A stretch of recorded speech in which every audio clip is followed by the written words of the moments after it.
All right, from coaches to casuals, grassroots to the league, this is Open Gym. I'm Coach Q. Coach Way Too Nice, Coach Wayne. Special guest, Coach G. Talk to us. What's up? Coach Gibson here. How you doing? Good. Before we get into it, we got some Charlotte royalty. It's hard pressed to find somebody that hasn't and doesn't know Coach G. We was randomly at Queens team camp. Yeah. And we met a guy that runs PSB, spoke highly of you. You've touched from the girl side of the game, men's side of the game, currently head coach. Coach G, welcome to Open Gym. Before we get too deep, let the people know a little bit about you. Coach Gibson, right here in Charlotte, the capital G, Big 1020. Follow me. Mm-hmm. I've been in this game probably 19 years, started at post-grad, did some boys, girls, did a little bit of everything, fell in love with the development game for years. Did travel ball for about 14, 15 years on the girl side alone. Oh, dang, okay. And just, man, I've had some amazing experiences, been able to touch a lot of different kids. So more than anything, man, I'm just blessed in this game. Okay. And I guess a point of emphasis would be, you said 14 years on the girl side. Yeah. So like you're a veteran of the girl side of the game. So sure. we'll definitely touch heavy on that. I guess it's June. Easy way to start off the pod. Last podcast we talked about live period. Yeah. And we were talking about the AAU travel ball live period. We were in May. Yeah. I think that it was maybe 1 or 2 sessions that was coming up. This weekend we're in North Carolina. There's another live period. But this live period's a little different. It's team camp. We do have 2 coaches. Usually, our guy that likes to break everything down inside the most official way possible. We got Coach Wayne. For our audience, some of our viewers that haven't quite made it to high school or might be 9th graders, 10th graders, parents that are segueing themselves into it. A lot of times when people hear team camp, they're thinking that like it's just basketball practice over the summer or something like that. We're in June. Team camp is in full swing. What is team camp, Wayne? Well, I view team camp as an opportunity for twofold: for the coaches to kind of see what their players have been working on since school has ended, but also gives them an opportunity to kind of get together some guys and kind of really get out there and see the progressions being made, but also see how they're going to look going forward. You know, you're putting together some talent that you've had already at the school, and you may be adding some new additions to that, be it coming out of middle school, coming to high school, or, you know, other situations that may have transpired. The high school transfer portal. With that part too, you know what I mean? We'll hit on it a little bit later. There, you know what I mean? So you have a little bit of that. So you kind of get to see kids up under a whistle. You know what I mean? It's one thing to kind of invite people over to Open Gym or have Open Gym and free play, but it's good to see them under a whistle in a structured environment, how they're reacting to that, how they're reacting to the instruction that you're giving them in that moment. And also you're getting to see, you know, some of your players match up against some guys or girls they may not see during the season just based on different classes, different states and anything like that. So it kind of gives an opportunity to also feature those type of environments where you're putting your kids in uncomfortable positions to see how they respond early part before the season even gets going. And I guess what makes team camp important for rising, whether it's freshmen, sophomore, juniors, seniors, what is there anything else that makes it important? What makes it important in the general sense, especially if you're just entering to high school, so that the game speed changes, the instruction of how it's being given, the attention to detail, playing with players that are now 3 and 4 years older than you, playing against those type of players. So you get to see from a standpoint, if I'm bringing in some freshmen, how they're reacting to an environment that they may not been used to. Also, I'm evaluating JV kids that may be moving up from JV to varsity, see how their progression has gone. So it's very pivotal and important for kids to be a part of that. They're looking to be a part of the team and be a main contributor. It starts in the summertime.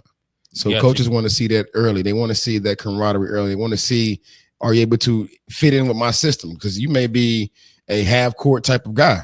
I may play a full court, full pace type of offense, type of defense. And it allows us to see if you're a fit for us, then we're a fit for you.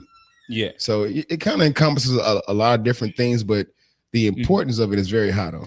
And I guess I don't want to be remiss in not mentioning. I think a big part of it would be high school coaches, like y'all fellas. Y'all get to get y'all talent in front of college coaches, where what you see early in like June, it's kind of like a coach will take his group of kids to, let's say, UNCC, or take them to a South Carolina or NC State or Wilmington or whoever. And it gives the coaches the opportunity to network with them coaches and, say, hey, this player here, 1, 2, 3, and 4. Yeah. There's something to look at. And you start seeing like quote unquote offers being given. It also gives the live period that comes up where you're able to, as a high school kid and coach, put your kids in front of college coaches, right? Yeah. Coach G, you are walking into 2025 team camp season. Yeah. What is your POV on team camp? What do you typically try and get out of it? Do you have any specific concepts that you kind of run with how you treat team camp? I mean, I've been, like I say, man, the last probably 3 years, man, I've had programs where you've had to really focus on the skill set of the players in June, as opposed to having a well-ran program where you're focused on that recruitment of kids during that June month, right? So I always take a different perspective when I'm thinking about building my players and doing what's best for the kids, right? Mm-hmm. So if we go to play at let's throw Charlotte names out there, UNCC, Queens, whatever the case may be. Yeah.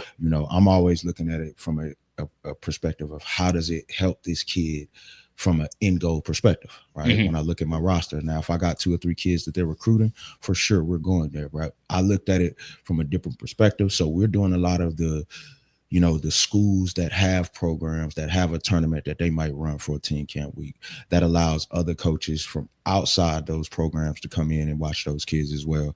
So, we targeting smaller schools, NAIA, D2, that allows them to come into an environment as opposed to, say they holding it at a UNCC. I don't see a Lenore Ryan coach going into UNCC to try to recruit kids. You know what I'm saying? Right. So, we look at it from that perspective, just because we're building from the ground up. And that's just the way I like to do things anyway. Mm-hmm. So hopefully that when you do get to that point in your program, then you have to be a little bit more intentional about where you're going and what you're doing. Mm-hmm. Right now I've been able to watch a lot of my colleagues make some smart decisions about where they're going, just simply because they're getting contacts from these coaches. They're having those relationships, because at the end of the day, recruiting is all relationship. I don't care what anybody come on here and say. It's all relationships and it's business. You know what I mean? Nah, for sure. I guess that was definitely a different POV that I haven't really thought about, is that like it's not always about putting your group in the biggest team camp, right? But the most beneficial for that specific group, right? Where if you understand the level, like if you have a development group, it might not make sense to be at UNCC in comparison to we'll take y'all Livingstone or something like that. For sure. Where like this is where they're more likely to get offers. Right. Get the eye of somebody that as a sophomore, once they get senior year, it makes sense. So again, you said that you've is it 19 years coaching? 14 years on the girls side of the AAU. I know that there has been, over time, it's began a bit of a power struggle between let's say travel ball and high school ball. Right. Do you think that team camp has put some of that power back into the high school coaches' hands when it comes down to like recruitment, being able to get your kids out in front of as many college coaches as possible? Thoughts? Really, my perspective is so different, man, about the power of it. It's just simply because I've been blessed already around great teamwork, and I understand that if you really want to help kids get to where they're trying to get to, it takes that teamwork between coaches. When I was primarily just a travel ball guy and doing training, what I loved is that I got some of the best program kids from high school, and vice versa. From the high school perspective, they were saying they were getting some of the better travel ball kids. You know what I mean? So it was kind of like I literally got to a point where it was only the programs I could work with, if that makes sense. So you talking about the power part of it, man. I think it's just all about the programs that are really working together with the coaches. They're doing it the right way. I think they're easily letting the kids have the power. Okay. Wayne, thoughts? No, I feel the same way in the sense it's like more so, and it kind of goes back to what we talked about before. Is like, it should be a hand-in-hand situation. You know what I mean? As far as the AAU programs and the college coaches, to where they actually acknowledge and respect what each other are doing for those players. Versus it being a versus situation like we talked about before. I feel like the emphasis during this time of year for the actual to be in teen camp, it just gives a different perspective as far as how kids are viewed more than anything else. Like when we talked about AAU gives a lot more freedom to kind of play a different style of play. But when you get to school, it's more structured because it's just more structured for each player. You're playing more of a role that is needed for that team to be successful. So college coaches get to see, and not just college coaches, but the coach itself gets to see how things have translated from that kid playing AAU live period May to how they bring their game to June, how they adjusted to being able to be efficient for the high school team, as well as continue to basically market themselves in the way as well. I think the accountability is different too, man. I mean, I say it all the time about our commitment rate the last 7 years. Okay. It's been 100%. Every girl that played in our travel ball program went to school for free on a basketball scholarship, except for one who runs track. Right? And when you say our travel ball program, let the audience know who you talking about. Man, we done changed names so many times, and we still 100%. We were Team United Original Girls, then we went to Team Curry for 5 years, and now we're FBC United. We trust, and it's just gonna keep rolling. You know what I mean? Yeah. I've been around some great basketball minds and visionaries, but like I say, at the end of the day, it kind of was like the accountability's there. So let me ask you this then, because so where have you seen, at least in the past, and again, we understand the best case scenario would be the marriage of the two, a high school AAU. Sound like you said 100%, almost like 95%. Getting these girls in 74 girls, something like that, something crazy. So it sounds as though like AAU ball helps get kids scholarships at a more efficient rate.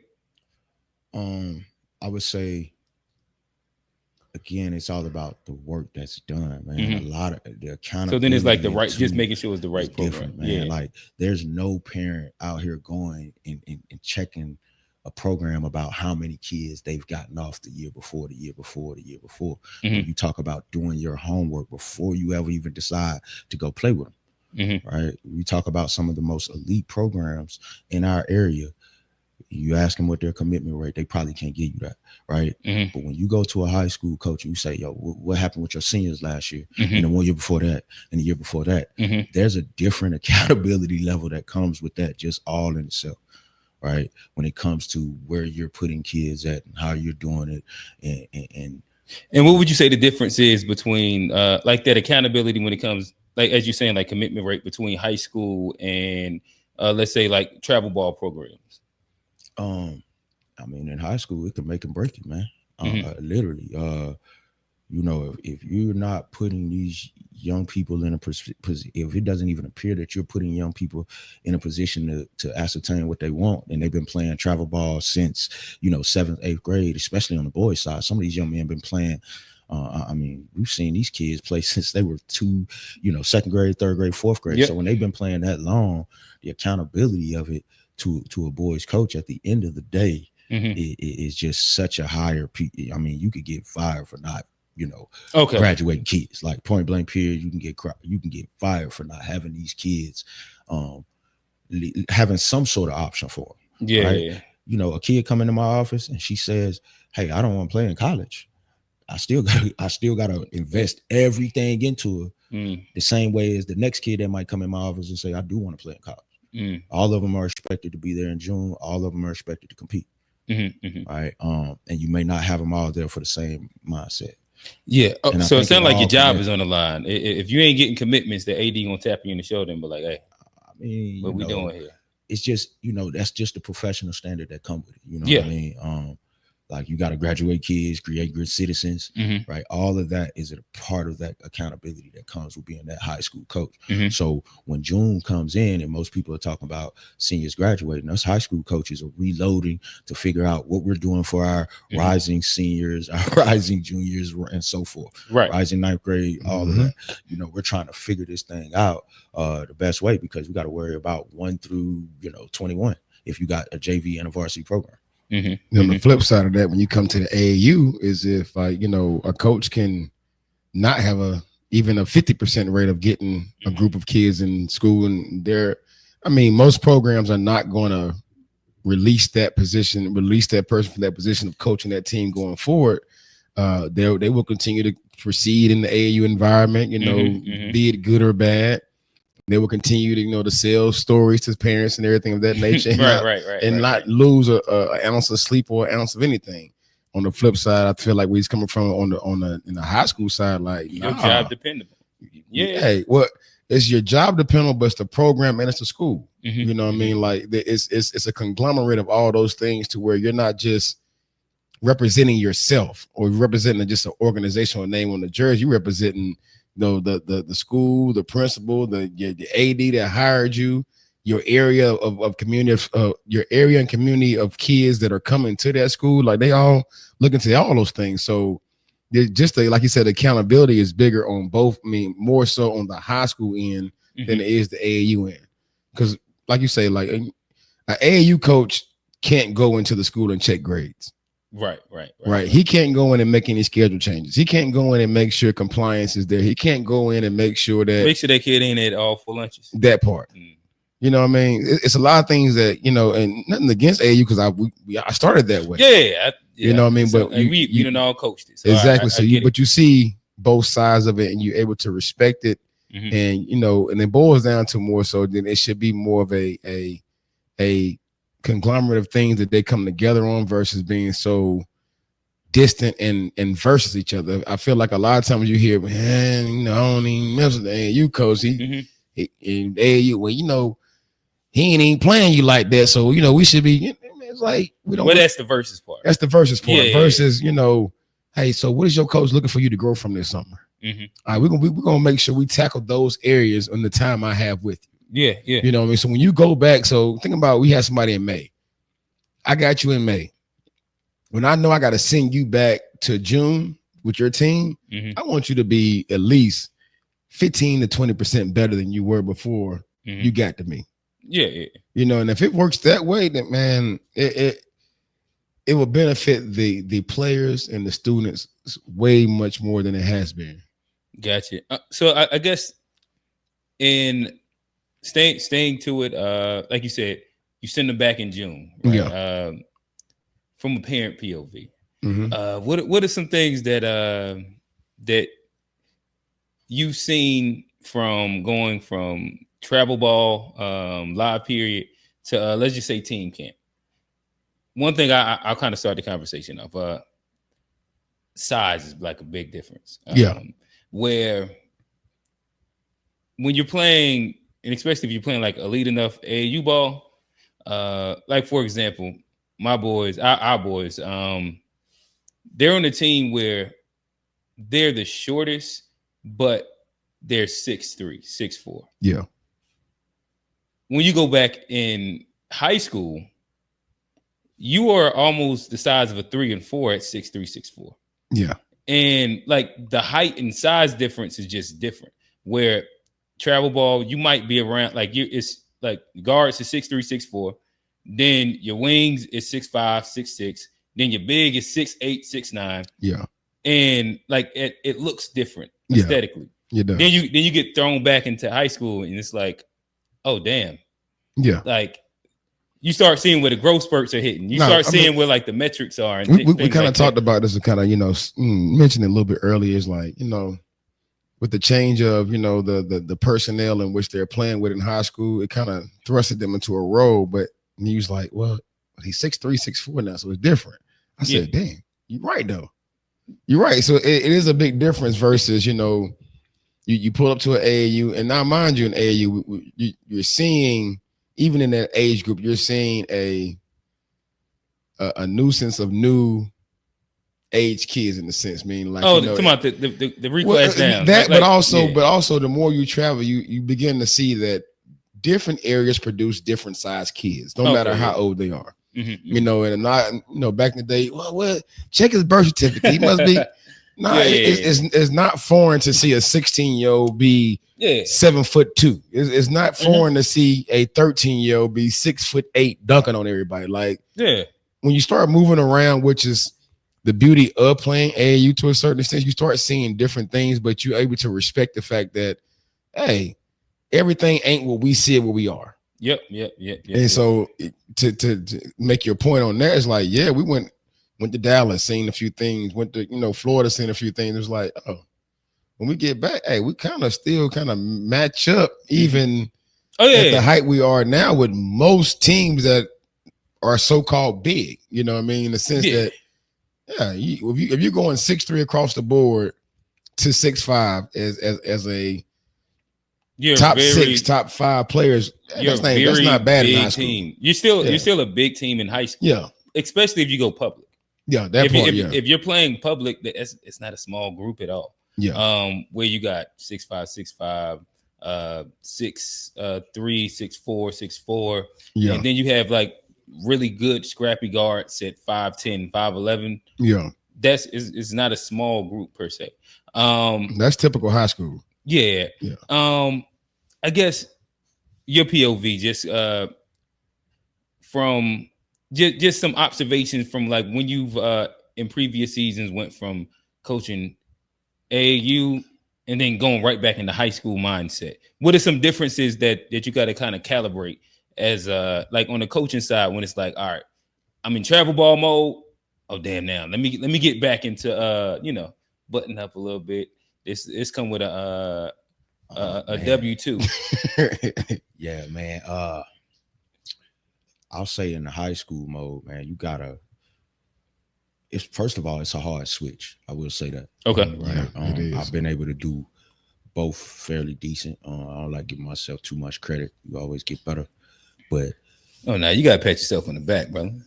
Like I said, we pulled up to a random guy just off the whim. He said I run. I'm the CEO for PSB. Yeah, I so I will say this though, man. I've done them both, man, and I think that what I can say in the travel ball space, right? I've been blessed to be able to kind of do what I want to in that space, and I like the younger kids. I like the purity in the, it's still pure. Once you get to high school, everybody has a goal. Everybody has an intent. Right. When a parent comes up and starts talking to you about a program, it's like they're trying to position it. Right. Right. And so I think that switch comes in all different ways when you're dealing with your parents, when you're dealing with your players in a practice setting. So let's just talk about that. In practice, I mean, obviously all those players are there for the same reason, right? AAU, right? Right, AAU. Yeah. They're all there for the same reason. Everybody's primary mindset is I'm doing this to get an offer, right? To get a scholarship. Right. And there should be even levels of that, right? So even if they're there for the development program, like they're all there for the same reason. Yeah. So their parents paying that money to eventually get on that main team, to eventually get that offer, be on the circuit. When that kid walks in to a practice, you don't have to figure out why their energy's low. You don't have to figure out what their day has been like and how it's going to affect your environment for those 2 hours. Right. You know what I'm saying? Or whatever your practice regimen may be. When you go back into high school, you get those kids so much every day that you're going to notice moments in a day when they're off. Yeah. And how that may affect your practice setting and your teammates' practice setting for the next few days if you don't correct issues. So it's like turning on those sensories that kind of recognize things outside of just the X's and O's and the drills that you do that make it all fluently run so that the team grows are just two dynamics that you gotta kind of look at from two different perspectives in that environment. How you deal with the parents in those two environments.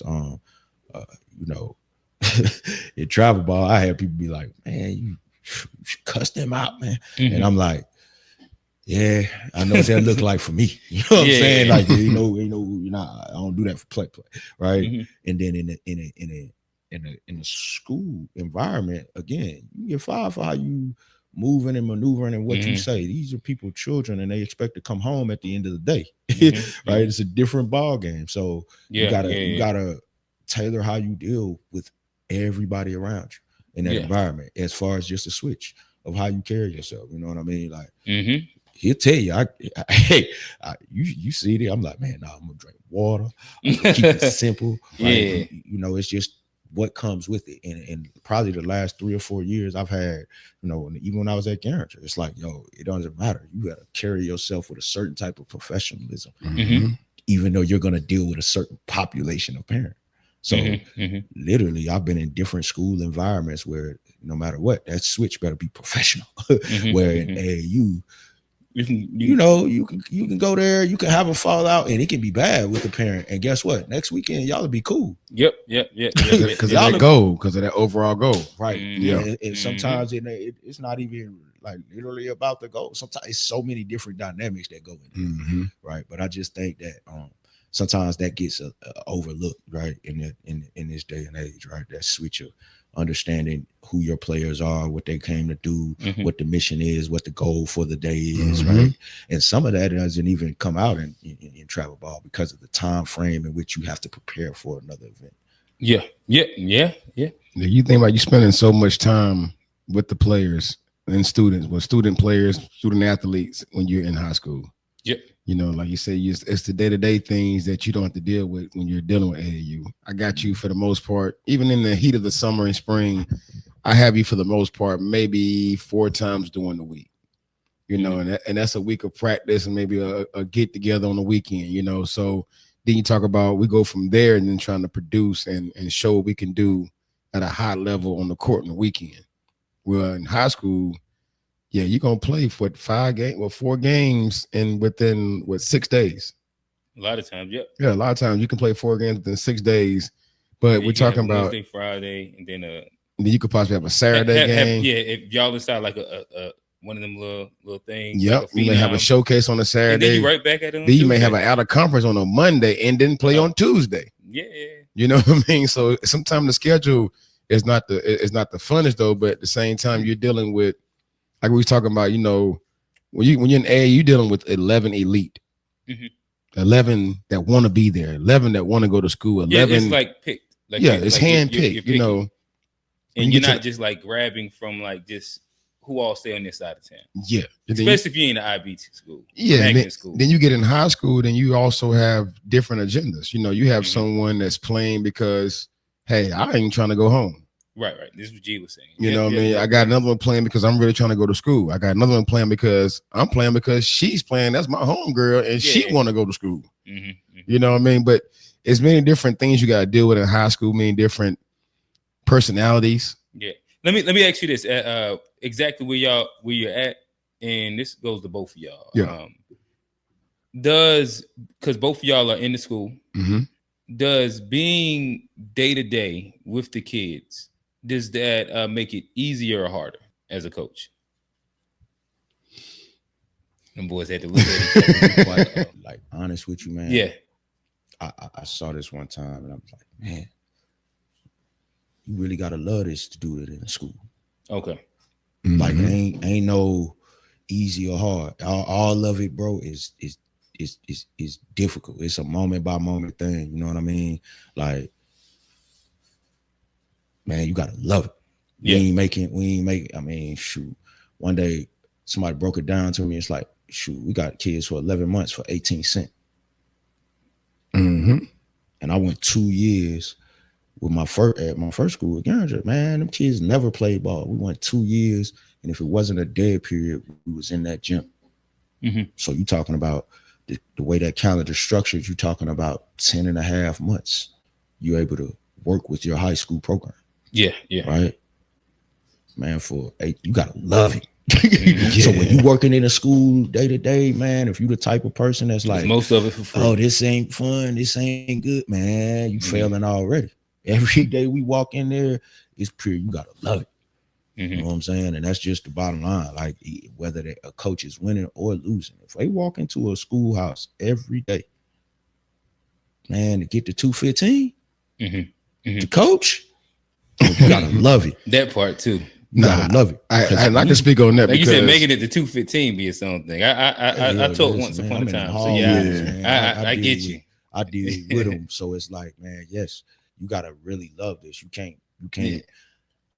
quantify right now. You know what I'm saying? Like, especially you talking about coaching around here anywhere. You go across the board or somewhere, you can talk a little bit different. But you talking about high school area, Charlotte, if it ain't a private situation, like you gotta really love it. You deal with them every day. You got to think about they have access to you more so than they have access to their own parents. Think about we're around them in a sense, especially during the season.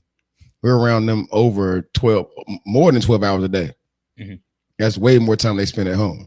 So you're talking about we're dealing with, if you got practice for sure. We're dealing with that, but even after the season, you're dealing with what's going on with them at home. You're dealing on what's going on in the streets. You're dealing on also within the school, the emotions, the ups and downs of the you're daily an actual grind. Trusted adult. Yeah, to them. In a sense, not in the sense you are. Yeah, that's what I'm saying. You are in a trusted adult for those who are at the highest totem pole of being the smartest. Some who may need the help to get there, and some who just, your rapport is bigger than just a teacher or anything like that. So in a sense, you have to have your mind wrapped around each day of why you're doing it. You know what I mean? Because if you lose sight at any point in time why you're doing it, you can easily lose yourself in what's going on. Like it's been many times before I started working, I'll pull up there and I try to get there early as possible, about 1:55, and I get in contact with him. He'd be like, "Bro, you got it. You got it." Just need a little time to kind of. But then when I got into the school, I understood it. Yeah, because in our positions, we have a way that people can access to us the whole time from we get there till we leave. There's access to us, and I actually seen how much access they try to have to him outside of basketball. So it was good to understand his mindset and what he was going through before I got into the school, to see when I got into school how I can help out even more. But yeah, you have to be in love with this, and not just be in love with basketball. You got to be in love with doing it for someone outside yourself. Have a love for these kids, have a love for trying to build and see them matriculate over time, because it's a lot that goes into it, man. Definitely a lot versus AAU, where, like I say, outside of, especially when you get to high school, outside of between April and August, I have you or see you. Yeah. After that, I'm just popping up the games. I'm checking in. That's about it. You know what I mean? Making a couple social media posts. We kicked it, but yeah, being in school and being in high school, it just puts a different toll on the body and the mind to really test your acclimate to want to be there for the kids and get them to where they want to get to. Yeah, like you said, you got to really, really love it. So where we're at right now, before we leave the entire team camp thing, that question was sent in by Devontae, aka DJ Dad. He sent in another one. He said, and I want y'all to answer this, and we'll kind of segue away from the team camp conversation after that. But I do want to hit this. He says how rising ninth graders should not be playing AAU in June and should be with their high school team. I guess that's more of a statement. I guess what is y'all thoughts on that statement? Well, kind of it can go many different ways, because some, and we're going to just keep it a buck here. Some incoming freshmen are not on the level of all incoming freshmen. Right. So in a sense, some incoming freshmen will be invited to certain events and certain things that's going to help them facilitate their growth a little bit before some other freshmen get there. It just is what it is. And that's just a part of the game, that there are different levels to it. Now there's no rhyme or reason that someone should to feel negative about that. It just is what it is. But in a sense, he's making in a sense, a true statement in a certain way that if you already know where you're going to be placed and your kid is a student athlete, you should have been already reaching out to the coaches. You should have been going to the interest meetings already set up to be introduced and be in the radar of that coach already anyway.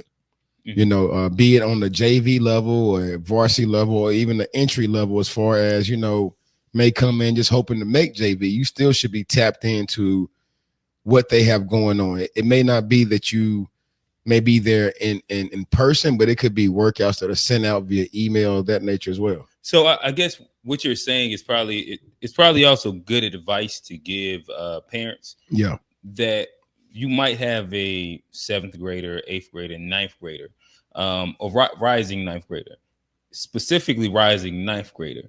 A lot of parents don't really know the steps, but coming from y'all as coaches, it should be very intentional to get in contact starting, what would y'all say, spring, with the coach of where you're incoming, to where you can start making it to some of the open gyms that happen inside, like say a April, May. Even if you're not playing with the varsity, there's usually like workouts that's still happening over the summer. And then July, there's outside of the dead periods, there's usually still workout times that the high school coaches are having with these kids. And this is prior to any version of a tryout, any fall ball, anything like that.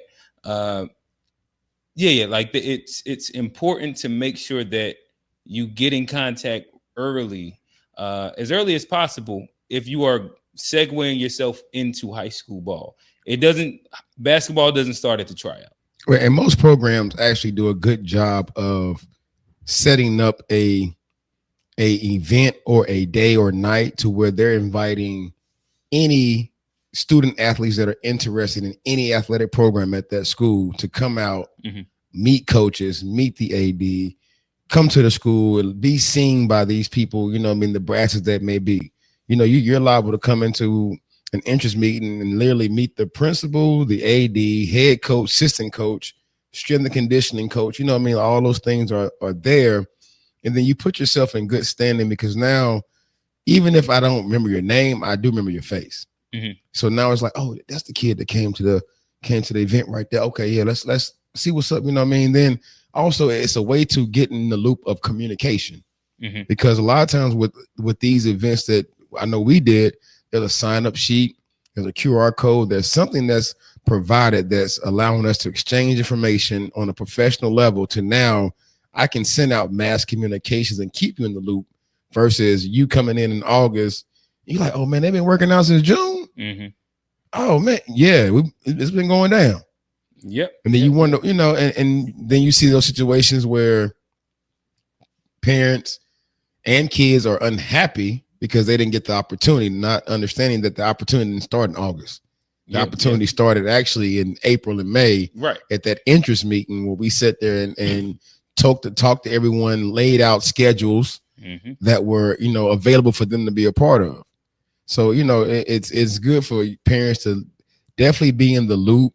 And a lot of that goes into kind of knowing your avenue and what you're going to, you know, take when you get to that level and everything. But it is very important to be in the loop of communication when it comes to being an incoming freshman with that sports program or athletic program at that school. Gotcha. Any final words on it? Yeah, I'm gonna say this, man. You look at both recruiting calendars, and both of them are done probably 2 weeks before most high schools, right? If not all, right? And I'm just talking about North Carolina, South Carolina, Tennessee, Virginia, right? Because just talking about the states around us. And so with that, no kid should be playing anything travel ball if they're not going to, like, you know, USA trials or some stuff of that nature, right? Like if you're not at the level of putting yourself and your family and your program and team and everything else on, that's the time where these kids need to recoup, rejuvenate, get their brain right anyway. right? That's a 2-week period that allows these kids to kind of regroup and focus on what's next high school.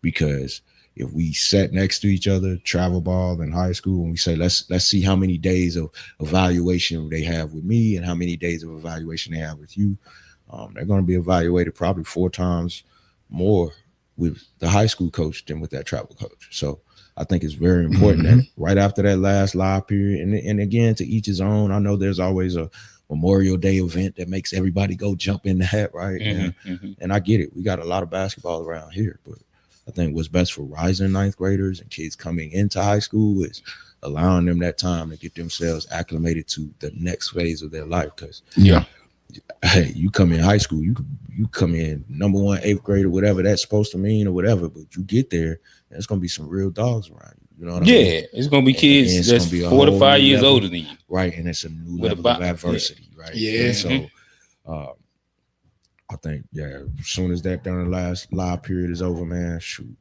cut that down, man. Yeah. I guess this would probably be a good time, like I said, to kind of segue out. We did good on time. I think that was about a good 45-minute segment. It was needed though. Yeah, no, for big sure. section that's needed though, especially with these parents understanding this stuff. We have a lot of parents that even come up to us sometimes. We had a game and, hey, do you understand this and why are they doing that? And did you know that? So it's good for these parents to kind of hear these conversations and understand, like, the importance of having them separate periods and why they are separated. Yeah, and like a lot of people forget that with me. Like my daughter plays this game. You know what I'm saying? And so, I've been on both sides of it, you know what I'm saying? And had to learn, right? And I really recommend it. I put it in a percentage, like, 10% of people should probably try to coach their kid, right? Be involved in that basketball journey, right? Yeah. Like, you're 100% behind your kid, but being involved in the journey, probably about 40%, make sure they're good. They can get where they got to go when they get to a certain level. They're going to want it for themselves once they get to high school.